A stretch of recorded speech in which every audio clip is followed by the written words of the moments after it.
มาใหญ่แท้นี่หมูตัวนี้บักใหญ่หนึ่งพี่น้องเอ้ยสบายดีสวัสดีเด้อพ่อแม่พี่น้อง FC ที่หักแพงเบิร์ดทุกคู่ทุกคนเบิร์ดสมองสุบอนเด้อยินดีต้อนรับเข้าสู่ช่อง YouTube ปลาพาเพลินเนาะเปิดภาพมุมไกลๆหน่อยจังน้อยเนาะวันนี้ก็เข้ามาทางครอบครัวบ่าวส่วนลูกหาคือเก่าหั่นแหละพี่น้องเอ้ยเนาะหลังจากที่วันก่อนดูดหนทางชาวคนทางที่อันนี้เฮ้ยหลังจากที่วันก่อนเนาะบ่าวเล่ามาเป็นสะพานบุญให้ทั้งปาวิเพิ่นเนาะทำเงินมามอบให้บ่าวส่วนลูกหาเพิ่นไปหาหมอเนื่องจากว่าบ่าวส่วนเจ็บหูว่าซั่นเจ็บหูเจ็บกงหูเนาะปะมื้อนี้เฮาจังไปสอบถามอาการเพิ่นได้พาแพทย์หาหมอมาแล้วบ่หมอเพิ่นว่าจังใดเนาะหมอให้ยามากินมาใส่บ่หรือว่าจังใดเนาะแต่มื้อนี้ก็น่าสิมีข่าวดีอีกแหละพี่น้องเอ้ยแต่ว่าสำหรับคลิปนี้ก็ไปสอบถามอาการเนาะไปสอบถามอาการของบ่าวส่วนก่อนว่าสิเป็นจังใดบางคนก็ว่าอยากให้บ่าวเล่านี่ถามตรงๆโลดว่าบ่าวส่วนนี่เล่นเล่นยาบ่อย่างประมาณนี้เนาะเล่นหรือบ่เล่นก็จังไปถามกันจังไปเว้ากันเนาะจังไปเบิ่งนำกัน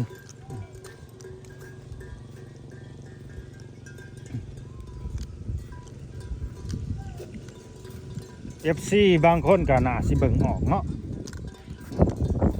แต่เขาถามเมียเพราะว่าผัวบ่ได้เล่นหรือว่าเมียนี่สิย่านบ่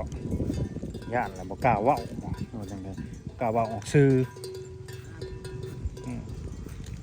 กล้าเว้าออกสื่อก็เลยแบบปิดบังไว้บ่ประมาณนี้เนาะสิย่านผัวแบบนางไว้อย่างนั้นเนาะ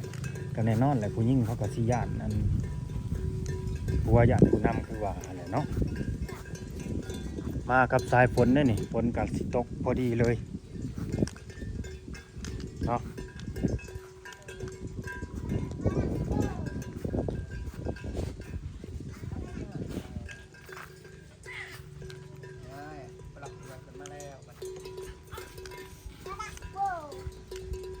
พากันเห็ดยังอยู่เดียวนี่ฮะถ้าก็มาแต่ปานขั้นแล้วก็น้องนั่งพักผ่อน มาแต่ป้านคันโดยขั้นขาเอาสบายดี สบายดีเบาล่าครับสบายดีสบายดีเลยได้มาไพ่อันนี้คือว่ายืนขวางเลี้ยงม้าน้ำบ่เดียวนี่ฮะใช้ลูกเรือกันทอนี่บ่ไปทางไหนไปหากินหรือนอนอยู่ในบ่ไปนำเรียนน้องไปหากินไปหาหน่อไม้ไปกินโอ้ซื้อเกลือใหม่แล้วบ่นี่ซื้อแต่มือได้นี่ซื้อมือว่ามือซื้อโอ้ไปในเมืองเลยซื้อเกลือใหม่ไม่ให้ลูกบ่แม่ก็ได้เกลือใหม่ได้เกลือใหม่เบิดทุกคนนางพิมยังบ่ว่าสิซื้อให้นางพิมแล้วบ่พอดีติงแหละโอ้ยว่าซื้อปล่อยบ่มีไปหาหมอมาเลยโดยไปหาหมอมาเลยเป็นในใดหมอว่าในใดเพิ่นว่าเจ้ายกของนักแล้วมันพลิกเอ็นเพิ่นว่าพลิกเย็นพลิกโดยเพิ่นกวดเบิ่งเพิ่นว่าเป็นตุ่มอยู่ในเป็นตุ่มโอ้เราสุกเป็นตุ่มโดยเป็นตุ่มอยู่ในหูผู้โดยเป็นตุ่มอ๋อเพิ่นส่องเบิ่งบ่โดยว่าสิเอ็กโคบ่ได้เป็นหยังเพิ่นว่าเอ็กโคเนี่ยเอ็กโคจะในท้องในตานั่นมันเขาส่งใส่ไฟส่งเอ็กโคบ่ได้สองเบิ่งมันก็เห็นเบิ่งเขาใส่ไฟหูบ่แม่นแนวไปเอ็กโกได้มีแต่ส่องไฟเบิ่งส่องไฟเขาก็จะมีกล้องเขานี่เขาไปนำไปส่องเบิ่งมันเป็นอะไรแต่ก็ซื้อยามาแล้วกินยาแล้วดูเอายามาเบิ่งยาให้เบิ่งบาทนี่กินยากับไข่แน่ไข่แน่บ่โดยนี่ไงแม่เป็นคือการขับรถแต่ละคนได้งัวเนี่ยบ่ได้มีงัวเจ้าของอยู่โตเนาะ อยู่บ่คอกับเจ้าเนี่ยเพิ่นบ่ให้บ่จักโต บอกว่าให้บอกว่าให้เนาะ คัดสักก็คอเลี้ยงเอาเลี้ยงเบิ่งเอาแล้วก็เลี้ยงเอาลูกมันนั่นนี่เพิ่นตั้งไว้กำไรปานกัน เขาเมืองในบ้านกันเบิดบ่ ไปกับพ่อกับ ไม่ แม่ ต้อง ลูกบ่ได้ไป ไปสองคน ไปเจอคน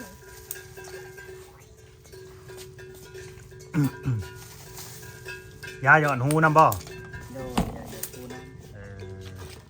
นี่ยายอด ยอดคู่มือบ่ ยอดคู่มืออยากกินเบิดมือไปเอาอีกคนว่า โกนแล้วบ่หนวดน่ะ โดยโกนแล้ว เอาโกนคือยังยาวแท้ โกนมันมีดปกเขา โอ้ ทางเชิงหนึ่งไปทางเชิงเลยคน โกนนี่คือโกนคือยังแพงมันนี่เนาะ โกน ถ้าอันทางนี้ว่าได้โกน โกนหนวด ได้ ปก ทาง โดยโกนเป็นทางโดย ไอ้นี่บ่ได้โกน ทั้งเทึงบัดบ่โกนแพงไว้อีกทั้งเทึงจากนั้นมันก็ยาวมาเพื่อให้ใส่ปากแล้วกินข้าวบัดลุกกับปากเฮ็ดได้ได ขอโทษแต่เวลาหน่อยโกนนะครับว่าละเอียด โกนบ่ละเอียด โดย ยังเสียดายอยู่เนาะ ขอบคุณหลายๆใดยานำผู้รับผู้ใหญ่บ่าวลาวพาเพิ่นซื้อให้เพิ่นซื้อให้เบาสวนเพิ่นมาหมอบเงินให้มื้อนั้นแล้วเบาสวนไปมากวดไปกวดดูแล้วก็รู้สึกว่าไข้นี่ ไข้ขึ้นบ่บาด โด นี้ ยไข้ขึ้น เออ แต่เขาว่ามันแน่นแบบมันเข่งไว้บ่มียาระงับไว้ บ่ได้ฟันยังตี้บ่ได้ฟันยังต่อบ่หลังจากที่ได้ไปกวดหาแพทย์หาหมอแล้วเพิ่นจัดยมจัดยาให้แล้วบ่ได้ฟันยังอีกบ่ ฟันความพันเนี่ยบ่ แม่น ฟันเห็นงู อืมการเห็นงูในไซบาทนี่ ฟันเห็นงูในเฮือนนี่แหละหมดเท่านั้น เอองูยังอยู่ในเฮือน มาเล่นลุงด้วย งูสิง ตัวใหญ่บ่ เจ้าบ่ได้ใหญ่ซ้ำงูบ้านเฮานี่แหละ เออเพิ่นสิมาให้โชคบ่จักเนาะ จังหวะ บ่ได้เสี่ยงโชคเบิ่งบ่ บ่ได้ใส่บ่ได้ แต่เฮิงแต่มื้อได้แล้วฟันน่ะ แต่มือว่าเรา โอ้ มือกับไว้ไร อืมอยู่แต่2คนเนาะ3คนนี่ไปหาหน่อไม้นํพี่น้อง โดย อ่า ตัวล่าอย่าให้เด้อ เป็นหยังตัวละอย่าให้ได้ แม่แม่ เอาคือว่ามีรถเข็นบ่มีอยู่บ่รถเข็น รถเข็นบ่ชวนบ่มี บ่เคยมีบ่ บ่ อืม เอาตอนนั้นที่ว่าดินคนยังคือว่าเห็นรถเข็น ห้องพอ บอก ของพออยู่บ้าน แถวนี้บ่มีบ่รถเข็นเพื่อนนั่นน่ะมีอยู่บ่ นี่ ไม่มีรถเข็นเพื่อนมีบ่ กูเขาบ่ได้เป็นนี่ เพิ่นให้ยืมอยู่บ่ เพิ่นให้อยู่แล้ว คือบ่ จอ เข็ ย น บ่เอ้ยไรขน่อยนี่จอยบ่ขน่อยนี่ เนาะธรรมดา จอยหั่นแหล้วบ่ได้ไปเฮ็ดหยังมาบ่ บ่ ได้ไปกินมาติ บ่ ถามตรงๆว่าลูกผู้ชายว่ากันเดี๋ยวนี้ บ่ได้จ้อยแต่ว่าดำลงดำ ดันลงเนาะ บ่ได้กินบ่เดี๋ยวนี้ บ่ มั่นใจจักเปอร์เซ็นต์ หนาแบบหนาส้มหนาสุกลง ไป ส่ง คุดข้างหน้ากับแม่กิมกับลูกแม่กิมบ่ได้ลงมีเด็กคอยกับลูก อ่า แม่กิมอยู่เฮือนมื้อนี้ นะ บ้านข้างหน้า ถามในหนึ่งบ่เว้าไปจักหนึ่งบาท โดยขน่อยบ่ได้กินเงิน บ่ได้ อยู่ กิน นำ เหลือเงินมาเท่าใดนี่ ยังเหลือเงินรายบ่ได้แม่กิม บ่ได้ไปซื้อข้าวบ่เงินเหลือน่ะบ่ บ่ยังบ่ทันได้ไปซื้อ อ๋อแล้วข้าวกินน่ะมีบ่เดี๋ยวนี้ มีอ ยัง ยู่ บ่ได้ เหลือจักสอบเหลือเท่าใดข้าวกินน่ะ เหลือประมาณ ยังส่งคุ ข้าวสารบ่ โดย เออ2คู่นี่สิกินได้ประมาณจักทิศ ประมาณ7วัน8วัน 7 วัน8วัน เด้อ วันอาทิตย์หนึงเอาดีๆได้บ่าวส่วนข่อยเอาจริงเด้อบาทนี่คันว่ากินก็ให้สารภาพว่ากินบ่กินก็คือบ่กินเด้ ขน่อยบ่ได้กิน เพราะว่าผู้รักผู้ใหญ่เพิ่นเบิ่งอยู่ได้ โดย คันว่ากินแล้วข่อยบ่มาใกล้เลยได้ โดย แต่ว่านั้นนะ เอาลุงหายเอา โดยเอาส่วนบ่ได้กินบ่ คันว่ากินแล้วข่อยบ่มาใกล้ข่อยอาจจะไปผ่านมาผ่านแต่ข่อยบ่แวะหาเด้ โดย จะสิเป็นใดๆสิอยู่จังไดกับผู้ชนเนี่ยบาดนี้ เอาพอส่ง คันว่าบ่กินแล้วก็บ่กิน กินเอาลุงเล่าพาเพิ่นว่าบ่ได้กิน บ่อยากให้กิน กับผู้ละผู้ใหญ่เพิ่นซอยเอาลุงเล่าเพิ่นจับไปไล่เลยถูกนำเมียขนอย บอกเอาลุงจับนะเอาลุงเอ้ยจับ บ่อยากให้กินบ่อยากให้เฮ็ดนั่นแหละฮะที่ได้เฮาผ่านมาแล้วก็ให้มันผ่านไปหั้นนะเรื่องเอกสารมันดอกมัน ตัวละ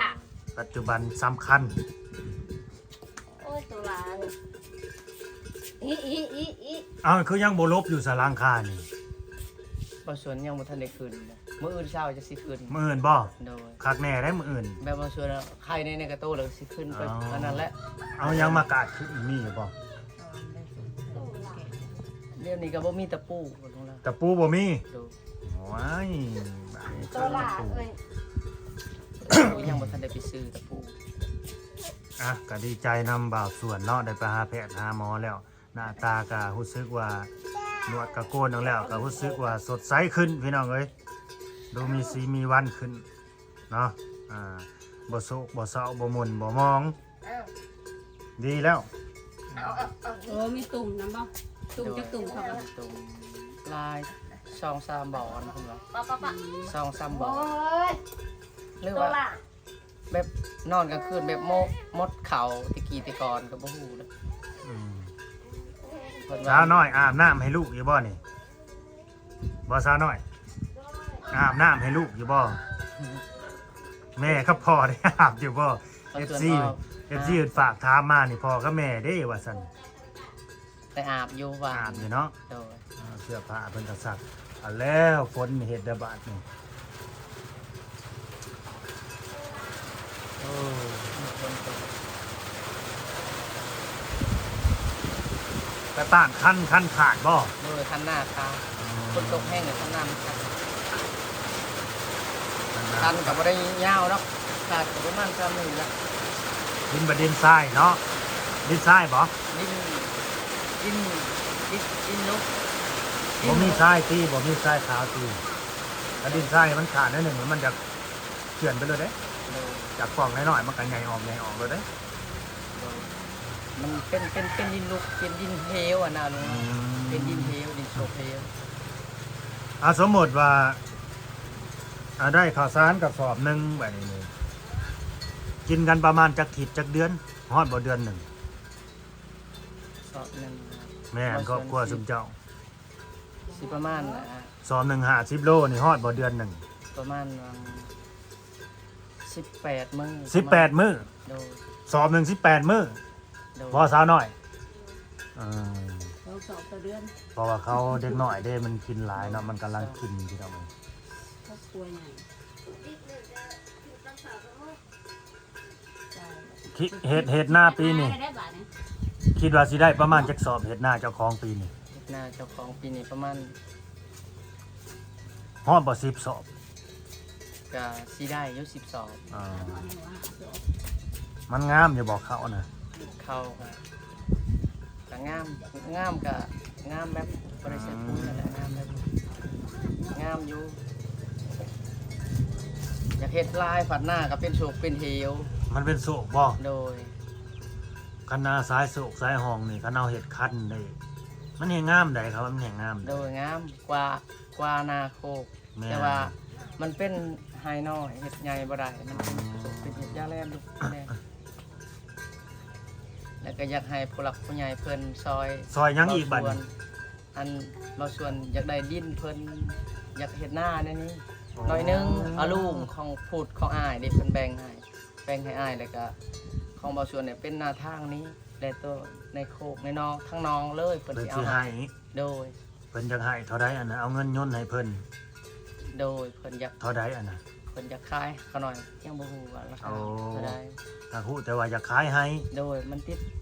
กับบาสุวรรณวิทย์ละครูว่าพูดทางพูด อ๋อหน้าพี่น้อง ของอ้ายพูดอ้าย อ๋อพูดอ้ายนี่อยากขายให้น้องแบบนี้เนาะ โดย พ่อแม่แบ่ง พ่อแม่แบ่งให้เลยเอามันบ่หลวงบ่หลาย โดย สิปั้นขายให้น้องซะน้องมีเงินก็เอาเงินมายุ่นเอาภาษาบ้านเฮาเอิ้นว่ายุ่นคือเอาเงินไปแลกเอาหั่นแหละ แบบก็บ่ได้กว้างดอกก็ประมาณ ประมาณจังให้ถ้าเฮ็ดให้นะ ประมาณ4ไฮนี่แหละไฮก็บ่ได้ใหญ่ดอกแบบมันมีน้องอั มันบ่ได้มีป่ามีหยังตี โดยปลามันปลามีปลามันแล้วก็ บ่ส่วนอยากได้ โดยอยาก มันได้แล้วสิสาวเฮ็ดให้นะ โดย อื บ่มีดินดอนตอนหญ้าอยู่รุมก็เพราะได้แต่ในห้องบอลเบาแซนเพิ่นเลาะเบิ่งกัน โอ้โอ้โอ้ เพิ่นว่าโอ้ยดินเจ้าบ่ยังงามปานใดก็ คันว่าเพิ่นว่าเจ้าอยากสาวนี่สาวแถวเทิงนี่บ่ได้บ่ แถวเทิงได้เรื่อยๆได้ลุงเล่าเพิ่นอยากให้ได้ แล้วแถวเดินนี่เป็นของเจ้าบ่หรือของไผอันนี้ ของเพิ่นทางเหนือคอยทาง คอยปานคัน อืม คอยปานคันมาที กาวผู้เขาใส่ดำเขาได้ว่างามประจักษ์กัน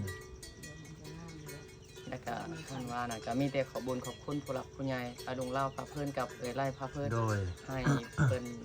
ดีๆมีแห้งกับผู้หลักผู้ใหญ่เพิ่นให้อายุมันควันยืนอายุมันควันยืนหลายๆเด้อ ซอยก็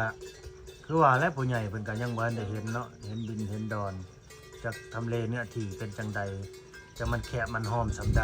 แบบเพิ่นน่ะอยากคลายเครื่องแบบเพิ่นน่ะแบบเพิ่นเปิดห้านน่ะนะ เอาหาดนี่บ่ ห้านลุ่มพุ่นแบบ หานตัวในสมมันเด้ โดย บอกเพิ่นไปนั่งเลยเด้ หาดตัวน่ะบ่ โดย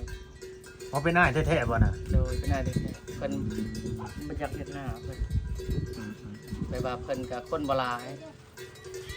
คนงานเพิ่นบ่หลายเนาะหรือว่าครอบครัวบ่ใหญ่คนบ่หลาย โดย เออ คนสองผัวเมียว่าไงแบบบ่มีลูกเราฮะ เอ้าลูกบ่มีบ่ โดยแต่งานแต่เฮิง พระเจ้าคือ ผมตั้งบ่มีบ่คือว่าบ่เอา ตั้งบ่มี พระเจ้าคือขาดแคลนลูกแท้บัดอ้ายบ่มีลูกบ่นอกเพราะว่าลูกลูก6ก็ไปแล้วเพิ่นบ่ได้อยากขอลูกไปเลี้ยงนำบ่เอาอันนี้ถามตรงๆได้ไหมสมมุติว่าลูกเจ้าหลายแน่นี่นะขอไปเลี้ยงซอยนี่ ลูกนี่แหละอยากได้ลูกชื่อนางพรนะ อืม อยากได้อยากเอาให้งัว5โตเขาน้อยว่าโอ๊ยเขาน้อยบ่ให้เขาน้อยสงสารมัน เอ้าถ้าสมมุติว่าอันนี้เว่าสมมุติซื่อๆเด้อ โดย สมมุติว่าส่วนตกลงให้นะก็สิอยู่ใกล้กันนี่ติบ่ได้ไปอยู่ในไสติ เลี้ยงสวย ก็เลี้ยงซอยกันนั่นนี่จะให้ลูกมันใหญ่มันก็มาเฮาคือเก่างัวเฮาก็ได้เอ้า ไปทางใด มันก็เบิ่งก็ดีตัวมันเบิ่งทั้งนั้นเบิ่งทั้งนี้นำ พี่น้องเขาเองเลย งัวเฮาก็ได้อีก5ตู้ เพิ่นเป็นอายไปเกิดเจ้าบัดนี้เขาไปเลี้ยงซอยเด้ บางทีเพิ่นสิเอาเลยอ่ะ บ่เจ้าพลาดแล้วเจ้าผิดพลาดแล้วเจ้าเลยยังคนอยู่นํกันนั่นนี่มันก็ไปมาๆไปมาๆอยู่งัวเจ้าก็ได้5ตู้ลูกก็บ่ได้ไปอยู่กวางอยู่ไกลอยู่เห็นกันอยู่นี่ มันก็มาอยู่ แล้วหมู่เพิ่นว่าเอ้าขึ้นชิดกับคอยเลยลูกเจ้านะอันหมู่ว่าแนวน่ะ ขึ้นชิดเกิดมันสิเป็นหยังเฮาก็อยู่นํกันเด้มันบ่มีคนอื่นบ่แม่นจังดอกถ้าคนอื่นเขาก็ว่าอันนี้แบบได้นอกจากเองเด้ โดย โอ้เพิ่นสิให้งัว5ตู้ นางพรนะ ก็คือแบบเราบ่มีลูกมี เราลูกปลายสองคนบ่มีผู้เลี้ยงงัวเลี้ยงควาย เพิ่นเอาไปเลี้ยงซอย เป็นอะไรแกงเสียก่อน ของเอื้อยนอกเฮาเอง โดย เพิ่นเอาไปเลี้ยงซอยแล้วก็บัดเพิ่นแก่ไปบ่มีผู้เบิ่งผู้แย่งก็ลูกเฮาแหละสิเบิ่งเราก็ดีมุนมั่งมรดกเราก็สิเป็นของลูกเฮาหั่นแหละ โดย มาแล้วแหละ อันนี้เว้าซื่อๆเว้าส่วนให้ไปเลี้ยงซอยซื่อมื้อเถื่อก็ไปลินน้ำ เฮ็ดหยังก็สาวน้อยมานั่งพี่เบิ่งดู เออ คือว่าไปวนอยู่น้ำลูกน่ะเดี๋ยวนี้ ป้ามันเล่นอยู่หั่นแล้ว นี่ให้นั่งกัน Honda นี่ไปเอา ไปเล่นน้ำนอก ไปเล่นน้ำนอกผู้ฮอนให้พ่อกับแม่มานั่งอยู่นี่ เล่นน้ำนอก เอาตัวเองป่ะเอาตัวเองป่ะ ไปอยู่น้ำนอกไป เอาเจ็บ หรือว่าอยากกินขนมบ่อยากกินขนมบ่ไปของกี้นี่บ่ได้กินบ่ข จะ นม ไปเอ็มได้หรอ ไม่ใส่สม มันจะทอดสม เดือนหลังนี่บ่มีคนอยู่บ่ เรือนหลังนี้เป็น ป้าเราอยู่หั่นแหละมันเขา บ่เป็นเรือนของเรือนของแม่บ่ส่วน อื เรือน ม ของพ่อของแม่เฮ็ดไว้ เฮ็ดไว้เฮาบ่มีผู้อยู่ โดยยาม เพิ่นมาอยู่บ้านนี่ เป็นอยู่เผาลงสีเพิ่น อืมพี่น้องเอ้ยอันนี้ก็พอสิได้ฮู้เนาะถึงผลตรวจผลอิหยังของบ่าวส่วนไปแล้วก็ดีใจนำหั่นแหละ โดย ดีใจนำเฮามาได้ยามาทาได้ยามาหยอดยามากินแล้วมันก็น่าสิ ยาหนวดน้ำบ่ เพิ่นว่าอักเสบได้เฮิงมันอักเสบได้เฮิงยาหนวดนั้น บ่ได้มีหยังมาห้องใส่หูใส่หยังอีกติ บ่ บ่ได้ยินบ่บัดนี้ บ่ได้ยิน อ๋อคือสิบ่ได้ยินเลยแล้ว รู้สึก บัด ว่า นี้ ยานลง หยอดยาไปเลยก็สิบ่ได้ยินเลยละ มีแต่น้ำเศร้า มีแต่สิดีสิเศร้าเนาะ แล้วก็บ่ส่วนสิลบอันนี้ได้มื้ออื่นเช้านี่ไปหาตะปูก่อนสิลบปากไว้ เด็ด อืมลูกน่ะไปแต่เช้าเห็นบ่ โดยไปแต่เช้าประมาณ เขาย่างไปบ่หรือขี่ร บ่ ถ แม่นแต่เช้าเขาไปตอน11โมงนี่แหละ แล้วก็ไปตอน11 โมง โดย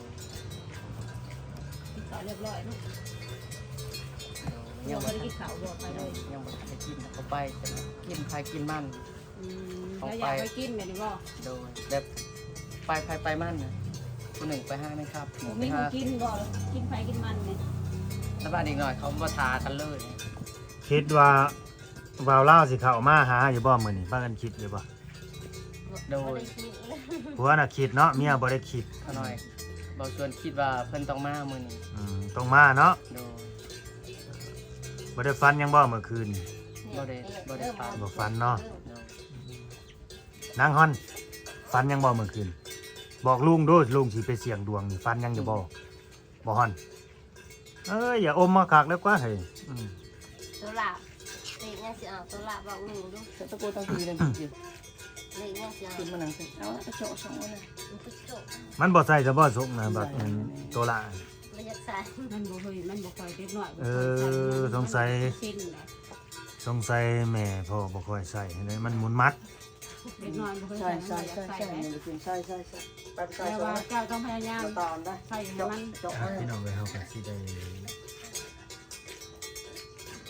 จบคลิปนี้ไว้สำหรับก่อนเด้อเนาะถ้าเบิ่ง EP ต่อไปเนาะเบิ่ง EP ต่อไปพี่น้องเอ้ยจบคลิปเองเสียดายเนาะเขาบ่อยู่กันครบมื้อนี้ โดย น่าจะอยู่กันแบบหัวสันร้อนเดี๋ยวลูก5 คน ตัวหลับ ไปหาอยู่หากินเลยซั่นดีแล้วมีแบบว่าลูกๆไปหากินก็พอได้กินนำเขา ตัวอย่างมันอยู่นอกตัวอย่าง อยากให้ผู้ใหญ่เพิ่นเบิ่ง โดย เบิ่งในไสเว้าว่าคือเจ้าสิไปทางใดนี่จักสิให้ผู้รักผู้ใหญ่เพิ่น เบิ เบิ่ ก ง ซอยบ่ ให้เบิ่งซอยบ่ อ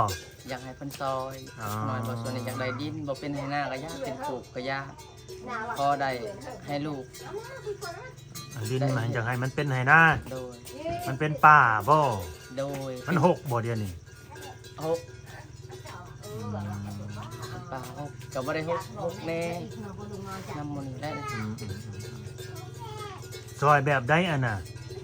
สาวบุกเบิกให้นาให้นี่บ่หรือว่าจังใด อยากให้เพิ่นซอยให้คือว่าบ่ส่วนนี่อยากได้ดินเพิ่นโดยเขาติดกับหน้าบ่ส่วนเด้ นึกว่ายายเพิ่นซอยบุกเบิกเก็บป่าอะไรเป็นไหนาเนี่ยนี่พอได้ให้น้องไหนามาเฮ็ดหน้าอะไรมันกว้างจังบึดเข้าไปนี่ โดย ซอยคือให้เพิ่นซอยดินตอนนั้นเนาะ โดยก็บ่ได้กว้างดินก็ได้ ราคาประมาณเท่าไรเนาะบาทนี่ 4-5,000 นี่เพิ่นก็สิให้อีบ่ 4-5,000 บาทนี่ ราคา สิประมาณเท่าไรอาจจะคิดว่า บ่ได้ถามราคาเพิ่นว่าเอายกให้เจ้าเลยดินนี่คอยสิเมื่อคอยไปซื้อคอยอยู่หน้าน้องว้าเพิ่นว่า อ๋อยกให้ โดย สมมุติว่าเพิ่นสิยกให้เฮาเด้อ เฮาก็บ่มีเงินบ่ส่วน เพิ่นสิยกให้เฮา โดย แล้วเพิ่นสิให้เอาหยังจังเฮาบาดนี้ โดย เฮาสิเอาหยังไปให้เพิ่นเพื่อแลกกับ บ่ ดิ มี น แนวเอาให้เพิ่นนั่นแหละเฮา อะไรต้องถามเพิ่น โดย เฮาบ่ได้มีเงินมีคำใดก็ว่าแล้วต้องถามเบิ่งคันว่ามีเงินมีคำนี่เจ้าสิเอานำประมาณเท่าใดนี่ต้องถามเบิ่งคร่าวๆนะ โดย เด้อลองถามเบิ่ง โดยขนมทำเบิ่ง ดินมันกว้างมันหอมสำใดทำเลเป็นจังใดเป็นโศกเป็นเหวบ่หรือว่าดินหะดินเพียงแบบนี้ โดยดินเพียงแบบนี้ประมาณเฮกตาร์นึงนี่แหละ ดินเฮกตาร์หนึง โดย โอ้ยมันกว้างปานนั้นบ่ลงไปนี่มันกว้างปานนั้นบ่ เพราะในโน่นทั้งนั้นแถวลูกของเขาแถวลูกแถวปลากกห้างของเพิ่น โอเคตามนั่นแหละเนาะก็สิได้จบคลิปไว้ซำนี้แหละพี่น้องเอ้ยมันยาวเลยจังไดก็เป็นกำลังใจให้เด้อบ่าวส่วนสาวน้อยขอให้มีผู้รักผู้ใหญ่เพิ่นฮักเพิ่นแพงขอให้ได้ดินตอนนั้นมาเป็นของเจ้าของเด้อ โดยสาธุอายุมันคนนี้ โดย พอมีแต่คำอวยพรผู้รักผู้ใหญ่เพิ่นให้อยู่ดีไม่แห้งอยู่เมืองอยู่หน้าอยู่ไสก็ให้เพิ่นอยู่ดีไม่แห้งขอผู้รักผู้ใหญ่ของเบาเล่าพาเพิ่นนั่นกลับไปไล่ให้อยู่ดีไม่แห้งเดินทาง จำชื่อได้อยู่บ่อันนั้น ให้อยู่ดีไม่ อันน่ะ แห้ง ผู้ใหญ่ใจดีที่ว่าฝากเงินมาให้ไปหาหมอนี่เพิ่นชื่อได้จำได้อยู่บ่ โดยจำได้อยู่ขอบคุณหลายๆเด้อผู้รักผู้ใหญ่ผู้รักผู้ใหญ่เด้อ ชื่อจังใด แม่วิเด้อขอบคุณหลายๆเด้อ แม่ยังนะ แ วิ เมเมวิ แม่ใหญ่วิ โด โอเค คุณ จำได้อยู่เนาะ เด้อเมวิเด้อ อืม ขน้อยนี่ได้เหิดยาน้ำเพิ่นนั่นแหละ โดยแสดงว่าความจันทร์บ่าวส่วนนี่เริ่มกลับมาแล้วพี่น้องเอ้ยยังจำได้แม่นได้ดีอยู่เนาะอ่ะก็ตามนั่นแหละพี่น้องเอ้ยก็ดีใจนำนะขอบคุณ FC ผู้ใดที่เข้ามาเบิ่งมาชมตั้งแต่ต้นจนจบคลิปก็คอมเมนต์เข้ามาเบิ่งด้วยพี่น้องเอ้ยคอมเมนต์ให้กำลังใจกันหน่อยเด้อเนาะไว้ถ้าเบิ่ง EP ต่อไปเนาะก็สิมีหยังมาฝากมาตอนเพิ่นบ่ขนมจักห่อจักใดก็ถ้าเบิ่งนํกันพี่น้องเอ้ยใช่อยู่บ่ขนมนี่อยู่กันบ่ครบฮอนด้ากินอยู่บ่ขนมน่ะจะกินอยู่บ่ว้าวดูฮะว้าวดูลุงตามตัวเฉยอยู่อืม อย่ากินตู้ละตู้ผู้หมอนี่พี่อยากกินสบายดีบ่าวส่วน สบายดี เด้อสบายดีสาธุเบาลาพาเพิ่นให้เทวดาเบิ่งแย่งเพิ่นเด้อ โอ้ยสาธุมากแต่ครับนี่เอิ้นมาเทวดาน่ะทั้งใดมาเบิ่งมาแย่งผู้ค้านี่มาคุกมาคลองมาเบิ่งมาแย่งเนาะเดินทางไกลเฮ็ดหยังทำหยังไกลขึ้นให้เกินอยู่ดีมีแห้งให้ร่ำให้รวยขึ้นกว่าเก่าตาต่อเท่ากับสู่นิรพานพุ่นแหละสาธุตามนั่นแหละพี่น้องเอ้ย